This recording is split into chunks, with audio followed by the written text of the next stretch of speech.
IBFE நடத்துற international biryani festival and எக்ஸ்போக்கு 500 catering companies வராங்க. கேட்டரிங் கம்பெனிஸ்க்கு இந்த பிரியாணி ஃபெஸ்டிவல் அண்ட் எக்ஸிபிஷன்ல என்ன பெனிஃபிட் அப்படின்னு பாத்தீங்கன்னா, டாப் கிளாஸ் பிரியாணி மாஸ்டர்ஸ் எல்லாருமே வராங்க. உங்களுக்கு தேவையான மாஸ்டர் இல்லனா மேன் பவர் ரெக்ரூட்மெண்ட் இப்படி எதுக்கு ஆள் தேவைனாலும் நீங்க இங்க சோர்ஸ் பண்ண முடியும். உங்களுக்கு தேவையான உங்க பிரியாணியோட டேஸ்ட் 100% பெர்ஃபெக்ட்டா கொடுக்கணும் அப்படின்னு நினைக்கிறீங்களா?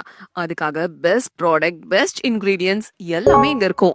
ஒவ்வொரு வெண்டார் கிட்டையும் நேர்ல பேசி ஃபைனலைஸ் பண்ணி ரெகுலரா பர்ச்சேஸ் பண்றதுக்கான எல்லா எண்ட் டு எண்ட் சொல்யூஷனும் இந்த எக்ஸிபிஷன்ல இருக்கு. ரொம்ப ரொம்ப டிஃப்ரெண்டான விஷயம் என்னன்னா, ரொம்ப ஸ்பெசிபிக்கா சில பிராண்ட்ஸ் வராங்க. Veg chicken, veg mutton, veg fish கேக்குறதுக்கே டிஃப்ரெண்டா இருக்குல்ல? வெஜ்ல எப்படிங்க நான்வெஜ் ப்ராடக்ட் அப்படின்னு நீங்க நேர்ல வந்து பாருங்க. இதுக்கான ப்ராடக்ட்ஸ், பிராண்ட்ஸ், எக்ஸிபிட்டாஸ் இந்த எக்ஸிபிஷனுக்கு வராங்க. வர செப்டம்பர் 12, 13, 14 தேதிகள்ல சென்னை நந்தம்பாக்கம் ட்ரேட் சென்டர்ல நடக்கிற இந்த எக்ஸ்போல கலந்துக்கணும்னா நீங்க எங்க வெப்சைட்ல ரெஜிஸ்டர் பண்ணி ஆகணும். ibfvindia.comங்கிற வெப்சைட்டுக்கு போய் ரெஜிஸ்டர் பண்ணுங்க. அங்கேயே எல்லா டீடைல்ஸும் கொடுத்துருக்கோம். மேலும் விவரங்களுக்கு ஸ்கிரீன்ல தெரியுற நம்பருக்கு கான்டாக்ட் பண்ணுங்க.